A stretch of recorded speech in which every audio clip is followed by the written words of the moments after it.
સોમનાથ મંદિરમાં સરદાર પટેલ સાહેબનો શું ફાળો રહ્યો હતો જીર્ણોદ્વાર વખતે? જ્યારે જૂનાગઢ ભારત સાથે ભળ્યું અને એ વખતે સરદાર સાહેબ 13મી નવેમ્બર 1947ના રોજ જૂનાગઢમાં ગયા.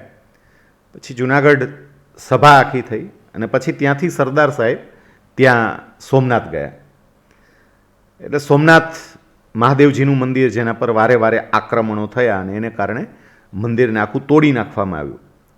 તો એ આખું તૂટેલું મંદિર જ્યારે સરદારે જોયું ત્યારે સરદારને બહુ દુઃખ લાગ્યું, કારણ કે હિન્દુઓની આસ્થાનું કેન્દ્ર હતું. મહાદેવજી પ્રત્યે હિન્દુઓને ખૂબ આસ્થા, અને એમાં પણ પાછું સ્વયંભૂ શિવલિંગ કહેવાય.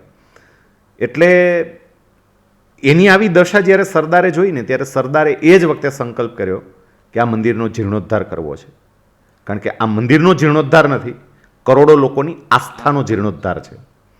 એટલે સમુદ્રના કાંઠે જ હતું, તો સમુદ્રમાંથી જ એને હાથમાં જળ લીધું અને જળની અંજલિ લઈ અને સંકલ્પ કર્યો કે આ સોમનાથ મહાદેવજીનું જે મંદિર છે એનો જીર્ણોદ્ધાર કરી અને પુનઃ પ્રાણ પ્રતિષ્ઠા કરીશું.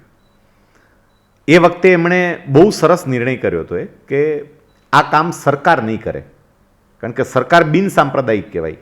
સરકાર કોઈ હિન્દુને મદદ કરે, મુસ્લિમને મદદ કરે, ક્રિશ્ચિયનને મદદ કરે, એવું સરકાર ના કરી શકે. સરકાર માટે તો બધા